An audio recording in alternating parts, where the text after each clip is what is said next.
जब पितृदेव ने जान लिया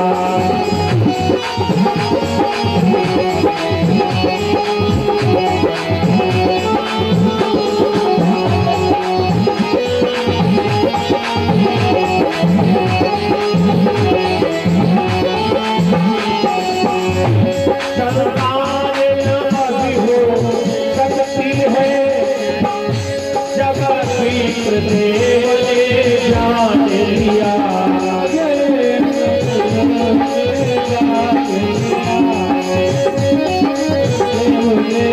जान लिया सब मरने का निश्चय करके हर बार छोड़ मान लिया।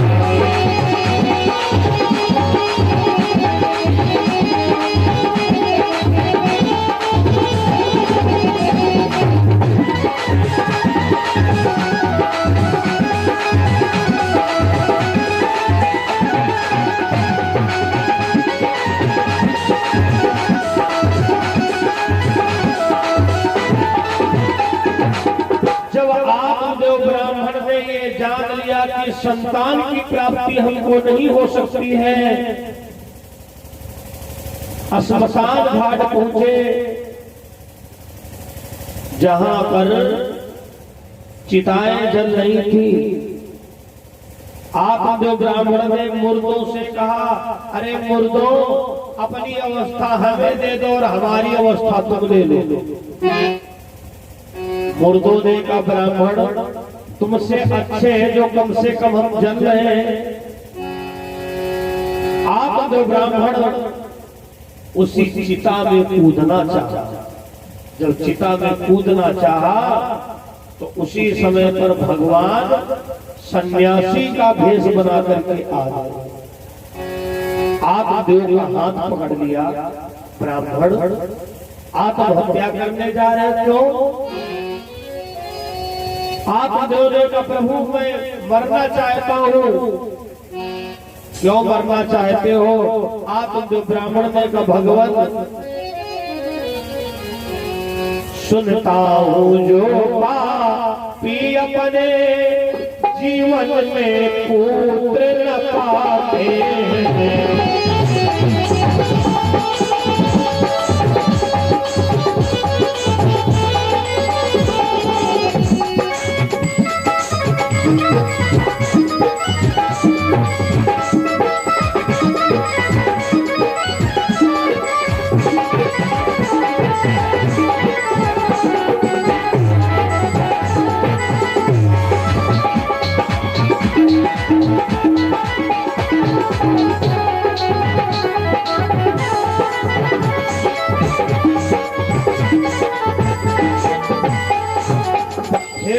भगवान, हमने सुना है जो अपने जीवन में पुत्र नहीं पाते हैं वो तो नरक को जाते ही हैं और पुरखों को भी जाना पड़ता है।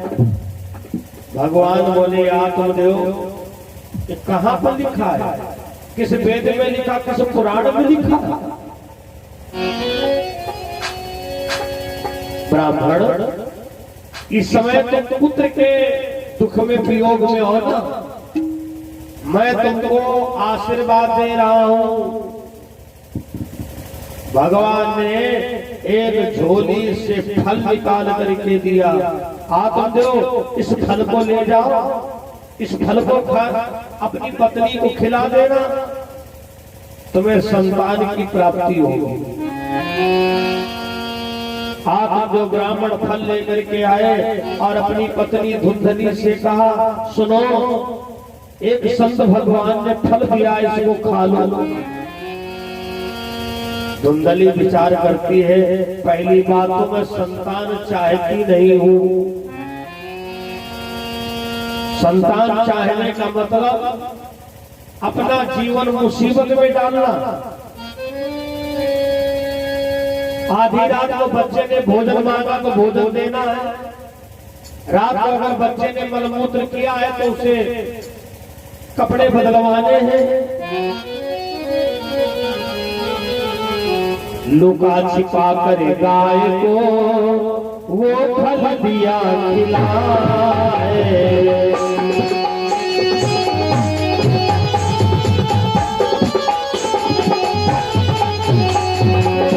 इसी तरह से दोनों की कह रही है राय।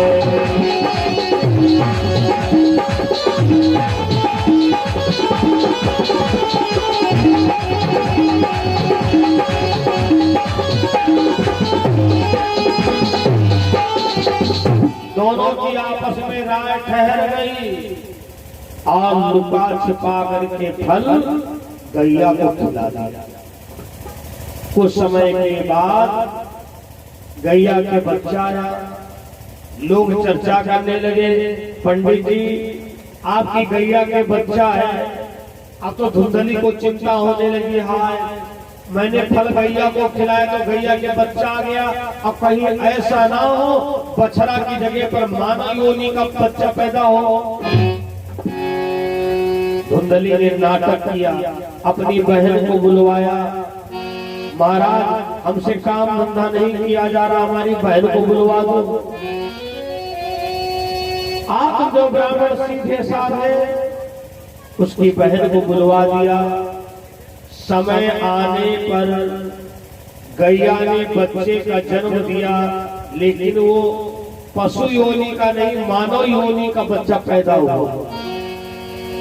सारा शरीर मनुष्य का था और उसके कान जो है बछड़ा के। जब आदिदेव ब्राह्मण गए तो आदिदेव जी के मुंह से निकला गोकर्ण। लोगों ने कहा पंडित जी बहुत बढ़िया नाम रखा, यही नाम ठीक है। तो पंडित जी ने कहा ठीक है, इस बच्चे का नाम गोकर्ण है। धुंधली के बहन के जो बच्चा पैदा हुआ अपना बच्चा बताया। बड़ा काला का रूप, बड़ा भयानक देखने में लग रहा है। धुंधली ने कहा पंडित जी आपने हमारे बच्चे को नहीं देखा, हमारे बच्चे का नाम नहीं रखा। आदिदेव ब्राह्मण ने कहा तुम्हारे बच्चे का नाम है धुंधकारी। धुंधली खुश हो गई, ठीक है हमारे नाम से मिलता जुलता हुआ रखा है। गोकर्ण सुबह से संध्या तक पूजन में समय बिताता है।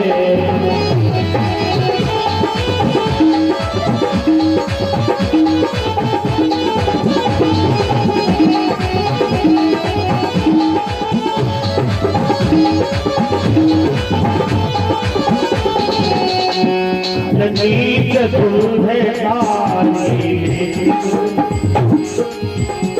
खल नीच तुम्हें बढ़ जाओगे।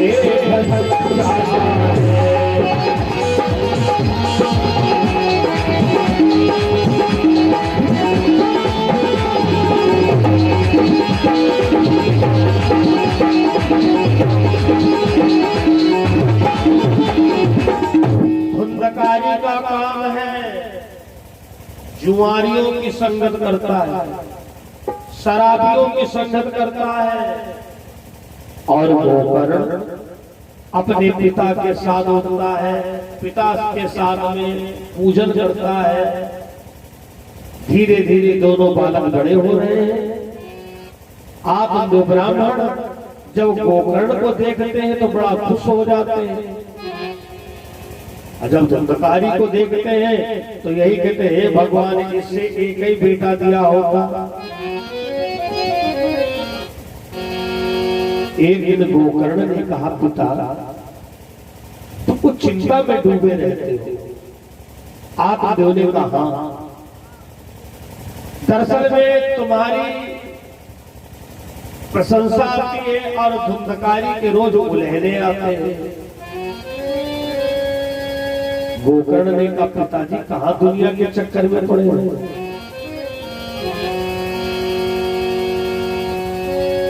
आदमी का जिस्म क्या है जिसपे सैरा है जहां,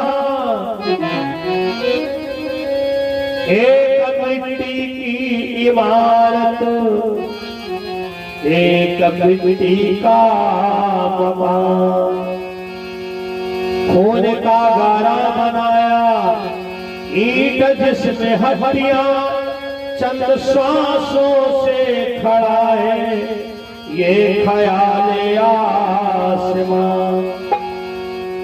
मौत की पुरजोर आंधी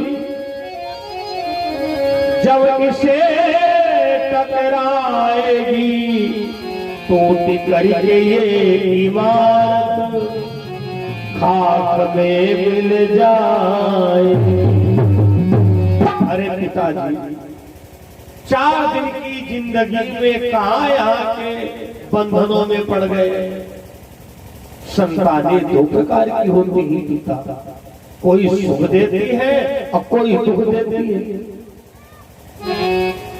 छूटी गई है मंदिर मतंग मतवारे वृंद, कोठी मन मड़ियन की जड़ी रह जाएगी। हमारी बात मानो बेटा, अब तुमको जरूरत है भजन की। अगर अच्छी बात छोटा बच्चा कह रहा है तो मानना चाहिए, चाहे क्यों ही ना घर का नौकर हो। आप दो ब्राह्मण की बात पड़ गई कि गोकर्ण सही कहता है, हमको जो है भजन करना चाहिए। तीरथ बर नैमिष से विख्याता अति पुनीत साधक सिद्धिदाता।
तीरथ भर नैमिष विख्याता अति पुनीत साधक सिद्धिदाता।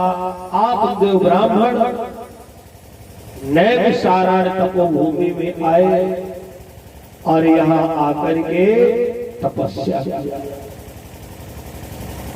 किया। भगवान की तपस्या कर उनकी जीव आत्मा परमात्मा में लीन हो गई। थोड़े दिन के बाद गोकर्ण ने भी घर छोड़ दिया, क्योंकि तुलसी बाबा ने एक पद में लिखा है,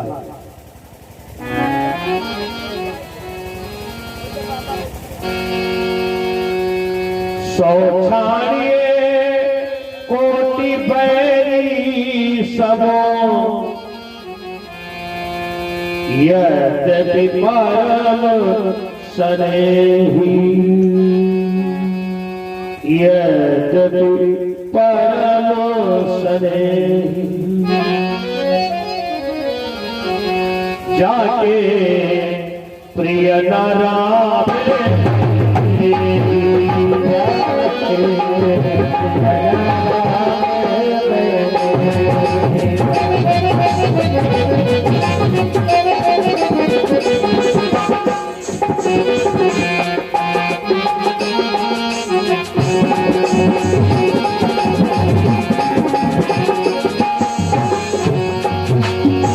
जाके प्रिय नारायण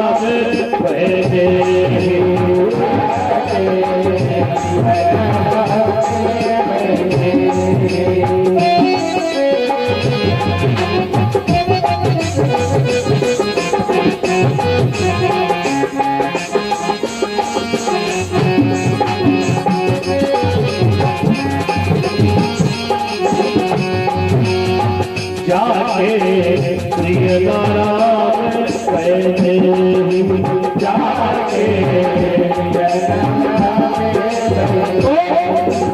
सौ साड़िए कोटि पैरी समो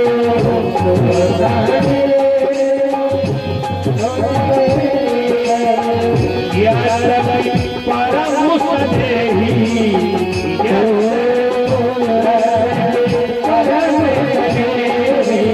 जाके प्रिय नाराम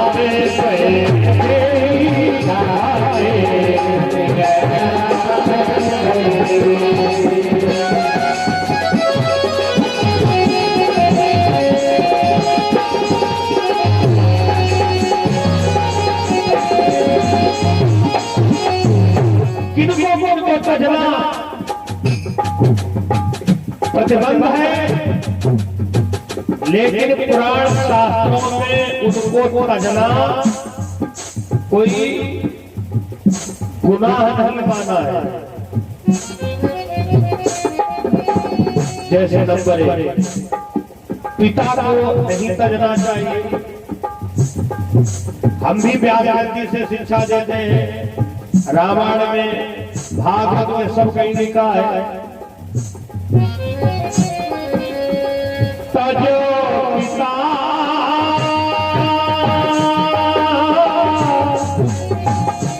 पिता पिता पिता को सजा, ये भागवत में प्रमाण है।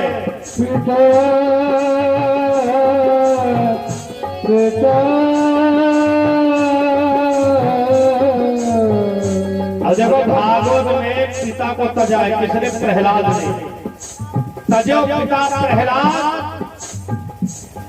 अच्छा, प्रहलाद ने क्यों तजा? क्योंकि हिरण्यकश्यप भगवान राम से द्रोह मानता था। यदि कोई पिता कह रहा भागवत ना करो, तो ऐसे पिता की ना मानो, कोई दोष नहीं।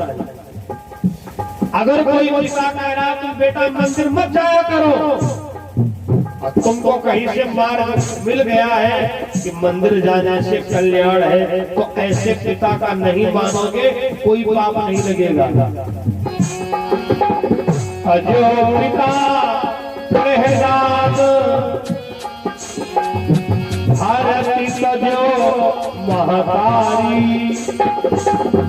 यदि माँ को तजना बहुत बड़ा पाप कहा गया है, लेकिन भरत ने माँ को तजा, क्योंकि कैकेयी के कारण भगवान राम को वनवास हुआ।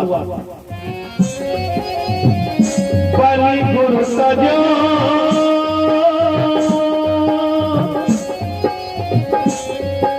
बलि गुरु तजो बलि गुरु तजो कंत प्रजता बनी भय मंगलकारी जाके प्रिय नारायण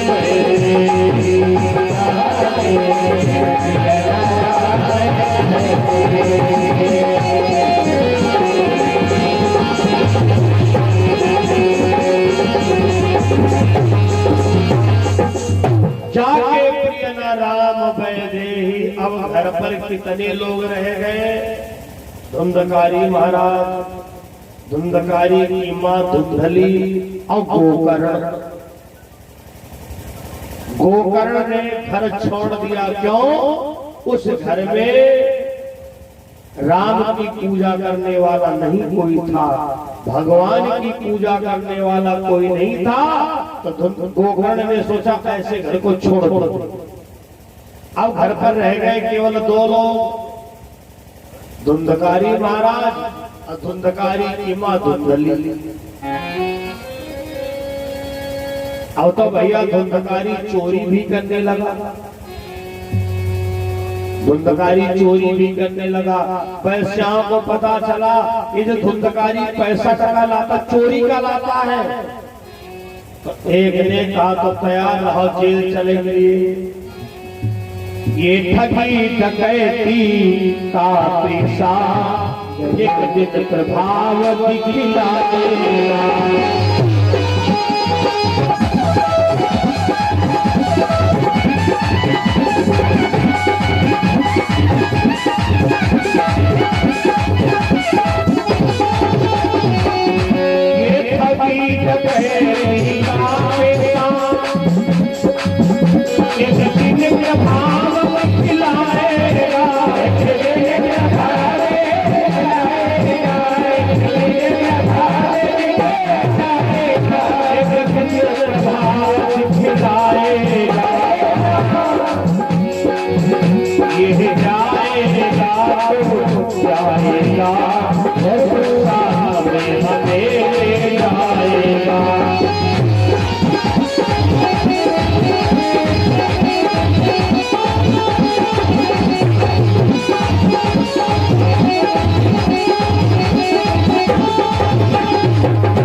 एक वैश्या ने कहा धुंधकारी से मुक्ति पाने का एक तरीका, इसका काम तमाम करो। शाम को जब धुंधकारी आया, वैश्याओं ने बड़ी खातिर करना शुरू किया। कोई पंखा चलाने लगी, कोई सर दाबने लगी, कोई पैर दबाने लगी, और धुंधकारी महाराज को नींद आ गई। जब धुंधकारी को नींद आ गई तो एक वैश्या ने पैर बांध दिए चरपैया में, एक वैश्या ने हाथ बांध दिए चरपैया में, एक वैश्या ने उठाया डंडा खोपड़ी के ऊपर मारा। धुंधकारी चिल्ला के बोला, वैश्याओं तुम्हारे दिमाग खराब है क्या? अरे हमने तुम्हारे लिए अपने माँ बाप को छोड़ दिया। वैश्याओं ने कहा, धुंधकारी तुझसे बड़ा नीच धरती पर कौन होगा? जिस माँ ने तुमको कोख में पाला, जिस माँ ने तुमको जन्म दिया, जिस माँ ने तुम्हारा पालन पोषण किया, जब तुम उसका नहीं हुआ तो हमारा क्या होगा? किया रात ही रात में उसका काम तमाम।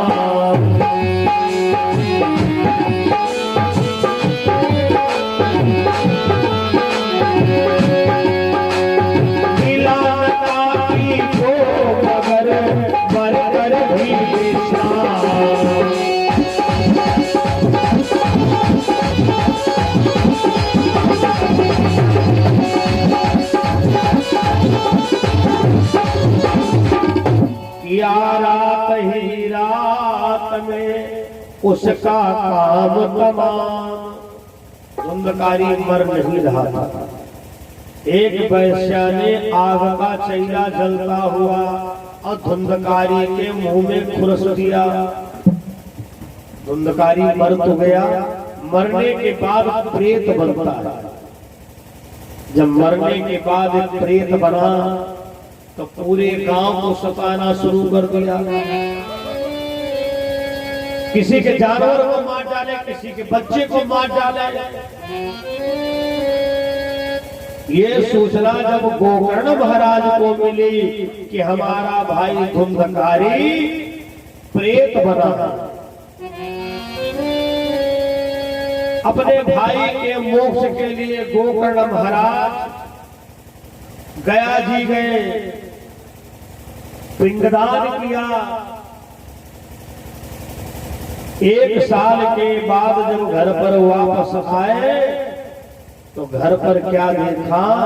दरवाजे पर मधुमक्खी का छत्ता लगा।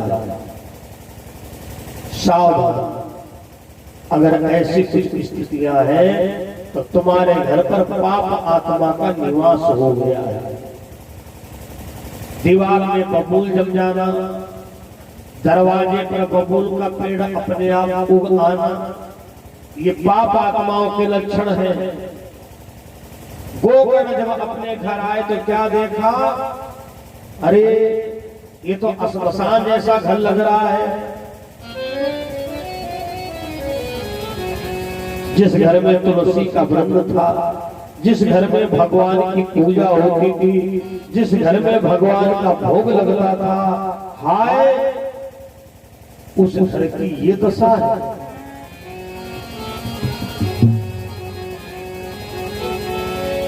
और भगवान की पूजन करना चाहा, जैसे पूजन करना चाहा तो धुंधकारी भैया प्रेत तूफान मचा दिया। ऐसा लगा कि गोकर्ण महाराज जहां पर बैठे वो जगह पाताल को जा रही है। गोकर्ण महाराज समझ गए, अच्छा धंधकारी, तुम मेरी पूजा में बाधा डाल रहे हो, आपके भजन में बाधा पड़े, आपके पूजा में बाधा पड़े। आपने सोचा कि अगले महीने सत्यनारायण की कथा सुनेंगे, अब एक दिन रह जाए तो कोई बाधा पड़ जाए, फिर अगले महीने में सोचो कि अब क्यों रामायण सुने, फिर बाधा पड़ जाए। तो इस ऐसी जगह पर उस व्यक्ति को गायत्री मंत्र का जाप करना चाहिए।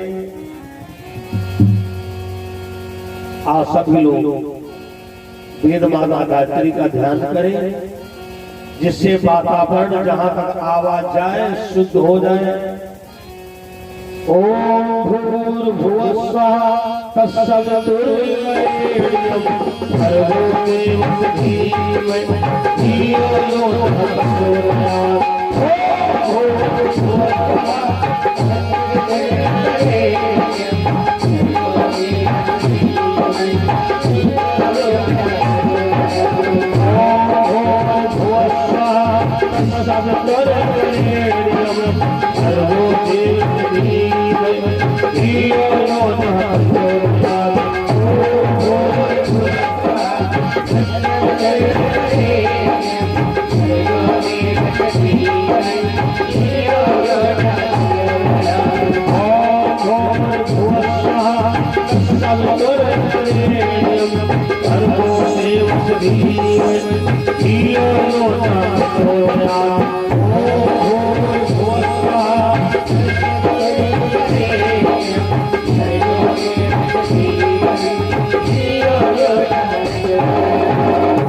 जैसे ही गायत्री माता का मंत्र पढ़कर गोकर्ण महाराज ने जल का विनियोग किया,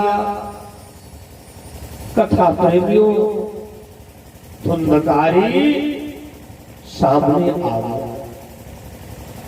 रोने लगा, भैया गोकर्ण हमें प्रेत योनि से छुटकारा दिलाओ, भैया हम बहुत परेशान हैं। गोकर्ण ने कहा, धुंधकारी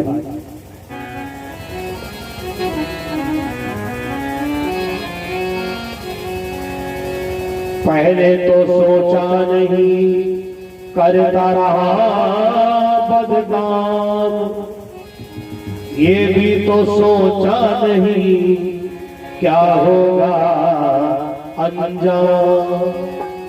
अगर दिल किसी का दुखाया न होगा, अगर दिल किसी का दुखाया न होगा, अगर दिल किसी का दुखाया न होगा, वो पते सर पे छाया न होगा।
वर्ष पे होना होगा जमाने से, घर दूसरों का जमाया जो होगा, घर दूसरों का घर दूसरों का जमाया जो होगा।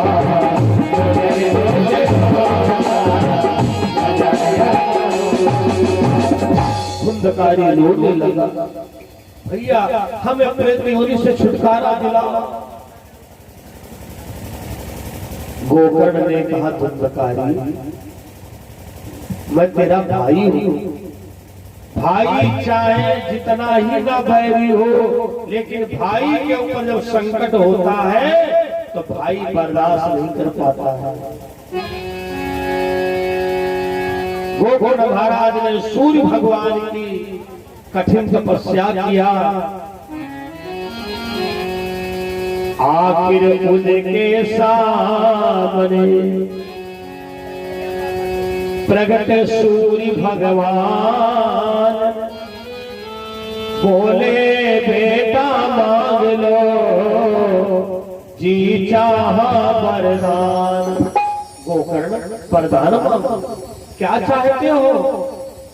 गोकर्ण ने कहा, हे सूर्य भगवान, हमारा भाई धुंधकारी है, अपने कर्मों के कारण प्रेत योनि को प्राप्त हुआ है, लेकिन उसकी दशा हमसे देखी नहीं जा रही है।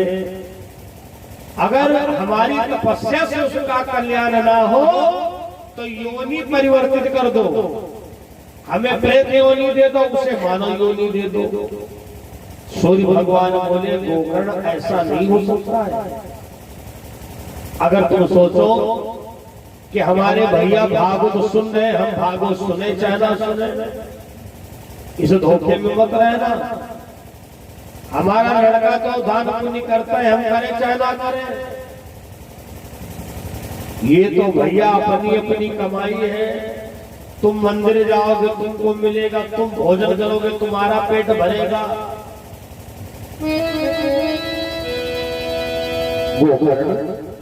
तुमने तपस्या किया है, तुमने वरदान मांगा है, तो मैं तुमको एक उपाय बताता हूं। हाँ, कुछ दिन के लिए करना चाहो निरोग,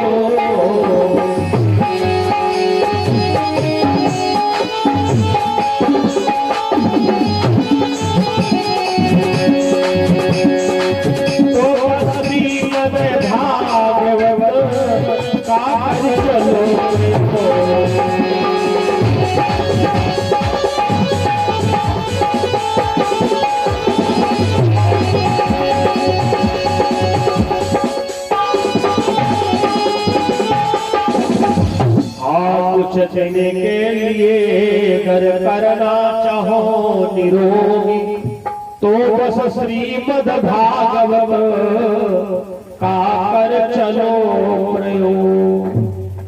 गोकर्ण जाओ तुम भागवत सुनो। गोकर्ण महाराज बड़े प्रसन्न हुए। धुंधकारी से कहा, धुंधकारी हम तुम्हें प्रेत योनि से छुटकारा दिलवा देंगे। सूर्य भगवान ने कहा कि तुम भागवत सुनो। सही बात तो यह है कि धुंधकारी को पता ही नहीं था भागवत होती क्या है। अच्छी समाज में कभी गया नहीं है, ढोला नौटंकी देखा है, पर्दा देखा है, उसे क्या पता भागवत क्या होती है। कह तो दिया मैं भागवत सुनूंगा। गोकर्ण महाराज बड़ी मेहनत के व्यास गद्दी बनाई गई, पुराण स्थापित किया, 5 कलश स्थापित किए। धुंधकारी से कहा, भैया तुम जजमान बनो। धुंधकारी थोड़ी देर बैठा, कहा भैया हम प्रेत बने रहेंगे, लेकिन भागवत हमारे बस की नहीं है। भाग गया। गोकर्ण ने सूर्य भगवान से कहा, प्रभु वो भागवत में बैठ नहीं रहा। इस कार्यक्रम के हमारे भाई लोग, इसीलिए तो ये भागवत करवा रहे हैं कि 2 सालों से धरती पर बहुत बड़ी मुसीबत थी। हे भागवत भगवान, हे दुर्गा मैया, जो थोड़ा बहुत बचा है उसको भी नष्ट करो। क्या संकट? हम नाम उसका नहीं लेना चाहते जिसने देश को तबाह कर दिया। देश नहीं, पूरी धरती हिलाए डाली एक छोटे से वायरस ने। अच्छा, इन्होंने व्यास जी को बुलाया, टेंट लगवाया, पंडाल लगवाया, और गांव के लोग अगर सुनने ना आए तो इसमें कमेटी का कोई दोष नहीं। और एक बात का और ध्यान रखना, आपका कथा में मन ना लगे, समझ लो धुंधकारी की छाया हमारे ऊपर है। कार्यकर्ताओं की बात नहीं कर रहा हूं, अब कार्यकर्ताओं को तो व्यवस्था देखना है। और जो इस कार्यक्रम की कोई जिम्मेदारी नहीं, बार बार उठे बैठे, समझ लो धुंधकारी महाराज इनका कथम नहीं बैठे दे। लेकिन कोई बात नहीं, ना मन लगे तब भी तुम बैठो, कथा ना समझ में आए तब भी बैठो। कम से कम उतना समय तो तुम्हारा कथा का हो जाए। नहीं समझ में कोई बात नहीं, तुम 3 घंटा बैठे, तुम्हारी तपस्या हो, भगवान के दर्शन किया, आंखें धन्य हो।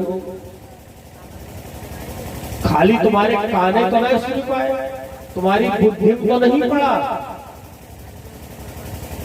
इसलिए धुंधकारी भैया भाग पड़ा। गोकर्ण जी ने फिर सूर्य भगवान का ध्यान किया। सूर्य भगवान ने कहा, गोकर्ण, व्यास गद्दी की दाहिनी और हनुमत ध्वजा लगाओ। ठीक व्यास गद्दी की दाहिनी और हनुमान जी का झंडा लगा हुआ है। और कहा, 8 गांठ का बांस साथे में स्थापित करो और उसी में धुंधकारी को निवास दे दो। इस बांस का बड़ा महत्व होता है। जब कोई गया करके आता है तो परम भोज के पहले भागवत सुनना उसको जरूरी है। क्यों? गोकर्ण जी ने गया प्रयाग पिंडदान सब कुछ किया था, लेकिन धुंधकारी नहीं था। तुम्हारे परिवार में, तुम्हारे वंश में, तुम्हारे खानदान में अगर कोई अकाल मृत्यु से मरा है, बिजली का चपका हुआ, सांप का काटा हुआ, एक्सीडेंट का जहर खाया हुआ, फांसी लगाया हुआ, ये सब अकाल मृत्यु है। अकाल मृत्यु के मरने वाला व्यक्ति गया प्रयाग के द्वारा भी उसका मोक्ष नहीं होता है। गया प्रयाग के द्वारा साधारण मृत्यु से जो मरते हैं उनका मोक्ष होता है। हे गोकर्ण, जाओ तुम हनुमत ध्वज लगाओ, 8 गांठ के बांस में धुंधकारी को स्थान दे दो, ब्रह्म फांस जनेऊ से बांध देना जिससे भाग ना पाए। हमारे आचार्य लोग बड़ी जिम्मेदारी से काम करते हैं तो छोटे छोटे, लेकिन सब बिल्कुल आजमाए हुए हैं। आपने देखा होगा पूजन के समय हम व्यास गद्दी पर नहीं आए। मैं देख रहा हूँ धुंधकारी के पास में जनेऊ बंधा है, ये बर्फ फांस से बांधा जाता है। अच्छा, जब कोई व्यक्तिगत करवाता है तो उसके पुरखा करते हैं। जब सामूहिक होता है, सार्वजनिक, तो एक एक व्यक्ति जो आता है, अगर उसके परिवार में कोई अकाल मृत्यु से मरा है और 7 दिन की अगर भागवत सुनता है तो एक पितर का कल्याण होता है। बोलो भागवत भगवान की। थोड़ा पहले दिन की कथा में रस कम होता है और रस तो कथा के दूसरे तीसरे दिन से आएगा, क्योंकि अभी भागवत का महत्व है। धर्म के सज्जनों, पहले दिन की कथा हुई, एक गांठ फट गई। दूसरे दिन की 2 गांठ, 7 दिन हो गए। 8वें दिन सुंदर विमान आया, उसमें धुंधकारी बैठकर इस लोक को छोड़कर वैकुंठ गति को प्राप्त होता है। बोलो भागवत महापुराण की। थोड़ा धीरे बोलो। बोलो रामचंद्र भगवान की। एक बार पाप गया भगवान के पास, प्रभु प्रभु मृत लोक में अब हमारी कहीं जगह नहीं रह गई। क्यों? जहां देखो तहां भागवत हो रहे, जहां देखो तहां मंदिर बन रहे। भगवान बोले कथा भागवत में तुम्हारा स्थान है। पाप ने कहा वो कैसे? पाप गयो भगवान पे, कहा हमका ठौर बताओ। तो भगवान ने कहा जयकारा में जे चुप रहे, उनके मुंह में जाऊ समाए। इसलिए बड़ी सावधानी से बैठना। आप तो पहले दिन की कथा है, आप तो ज्यादा कोई शुल्क नहीं, लेकिन 2 शुल्क जरूरी है। भगवत नाम संकीर्तन और समय समय पर भगवान की जय। अगर भुसुंडी जी महाराज अपनी जय बुलवाए तो बिल्कुल मत बोलो, लेकिन भगवान की जय बुलवा रहा हूं। बोलो रामचंद्र भगवान की जय।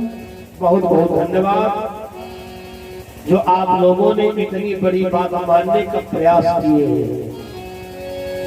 धर्म के सज्जनों, जब धुंधकारी को वैकुंठ मिल गया तो लोगों ने कहा पंडित जी आपने कथा में दुभात किया, अपने भाई को वैकुंठ दे दिया, हमको नहीं वैकुंठ हुआ। गोकर्ण ने कहा एक कथा प्रेमियों, ये तुम्हारा भ्रम गलत है। जब कोई कथा सुनाता है व्यास, अब पंडाल में लोग बैठे हुए होते, तब ऐसी कोई व्यवस्था नहीं है कि कमेटी वाले गिलास में ज्यादा शक्कर डाल दी जाए।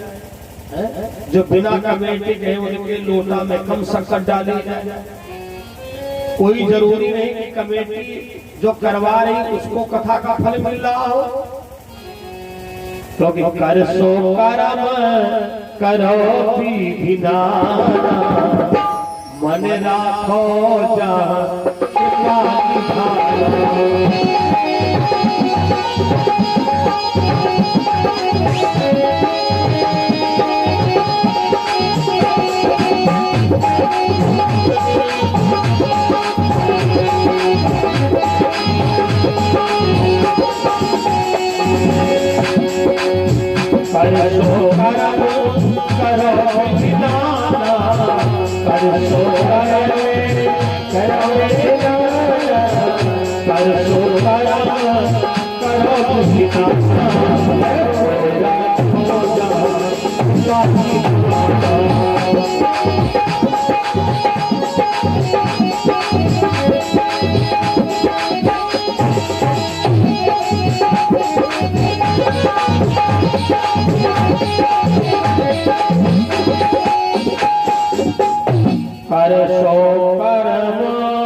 करो विधिदाना,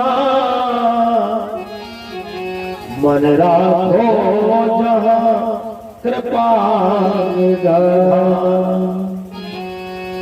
गोकर्ण जी ने कहा जब कोई व्यास कथा सुनाता है, कौन कितने ध्यान से सुन रहा है, कौन कितना समर्पण होकर सुन रहा है, कौन अपने जीवन में सत्संग के सूत्रों को लागू करता है, ये उसके ऊपर निर्भर है। श्रोता जग में 4 स्वरूपा, चलनी श्वान सिंह और सूबा। श्रोता चार प्रकार के होते हैं। चलनी तो हलनी भई हाली हाली रस दे, हीर हीर को गहिगे चोकरा पल्ले ले। जो चलनी प्रकार के श्रोता होते हैं उन्हें कथा से मतलब नहीं है। पंडित जी कहाँ के हैं, पंडित जी के साथ में कितने लोग हैं, साउंड सर्विस कहाँ का है, टेंट हाउस कहाँ का है, पंडाल की व्यवस्था कैसी है।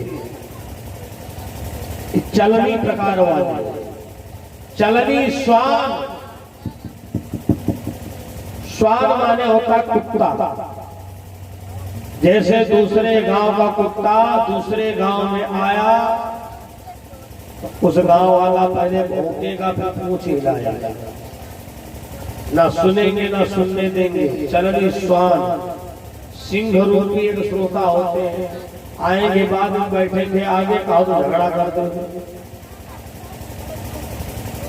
चलनी श्वान सिंह और सूपा। जो सूपवत श्रोता होते सबसे उत्तम श्रोता होते। सूप का काम होता है कूड़ा करकट गिट्टी मिट्टी सब बाहर, माल माल अंदर।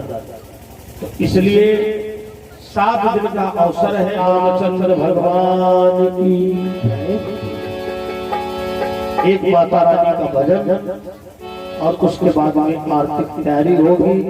बोलो रामचंद्र भगवान की जय। कुछ लोग कसम खाए आज नहीं बोलेंगे क्योंकि आज परेवा है। सोचते अगर आज बोलेंगे तो 15 दिन बोलना पड़ेगा। अरे माता रानी से प्रार्थना करो कि 15 दिन तुमको बोलने को मिले।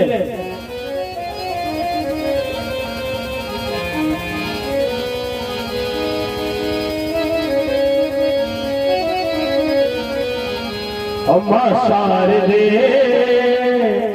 मां शारदे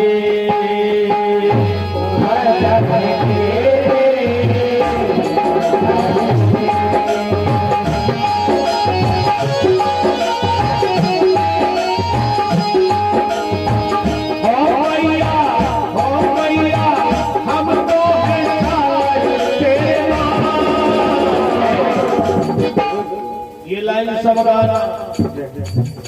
मां शारदे मां शारदे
सच्चे दरबार की जय हो, सच्चे दरबार की जय हो, दुर्गा मैया की जय हो। कई दिनों से हमारी युवा पीढ़ी मोबाइल के प्रेमी लोग बहुत परेशान हैं, बहुत परेशान हैं और समय के अनुसार रचना करना ये रचनाकार की एक आदत होती है। तो दरअसल में हर समय मोबाइल पर ध्यान जाता है, बेचारे व्हाट्सएप बाबा फेसबुक ट्विटर सब बंद चल रहा है। लेकिन नवरात्रि पहले से निश्चित थी कि 7 तारीख से नौ दुर्गा शुरू है, तो बधाइयां तो पहले से आने लगी थी। नौ दुर्गा पूजा की बधाई, नौ दुर्गा पूजा की बधाई। कल रात मैया का हमें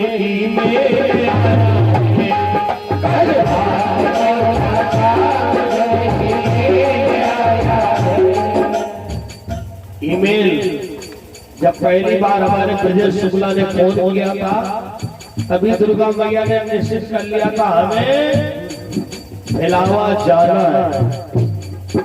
और जैसे हमने भिलावा का नाम लिया तो हमारे घर में समझे वो वाला भिलावा सब, तो पता चला कि भैया दूध भिलावा है। कल रात माता का हमें आया है, कल रात माता का हमें आया है। थोड़ा थोड़ा ऐसे करें, ऐसे इन हाथों में बड़ा खतरा था। टीवी पर बताते थे कहीं से हाथ हो, इसलिए अगर कोरोना भजाना है तो भगवान के भजन में ताली भी बजाना है। और जो लोग ताली का उपहास करते हैं उनको नहीं पता, रामायण में लिखा है राम कथा सुंदर करतारी और संशय विहंग उड़ावन हारी। कल रात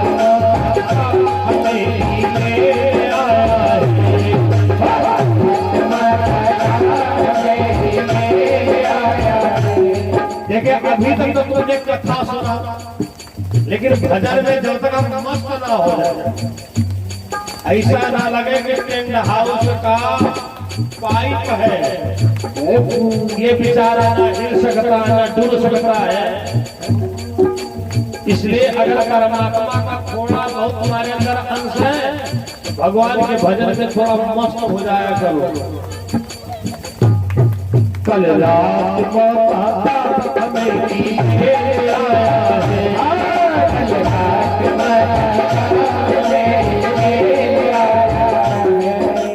अगली लाइन हमारे युवा पीढ़ी के दिल में घाव कर जाएगी। मैया ने मुझको, दुर्गा ने मुझको बुलाया,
सेटिंग चैन मता से मुश्किल करेंगे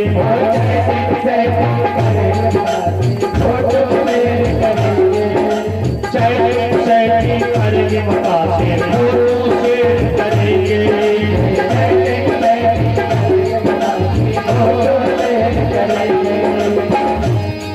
मैया ने मुझको देश को बुलाया है कल रात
मैया ने दुष्टों से बचने का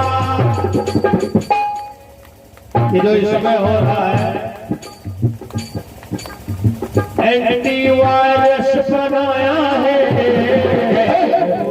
हमारे राम निवास जी इंग्लिश के टीचर हैं और जहाँ पर शिक्षित समाज होती ना वहां पर हम लोगों को शब्द बोलने में हिचक नहीं रहती। माने दुष्टों से बचने का एंटीवायरस बनाया है कल रात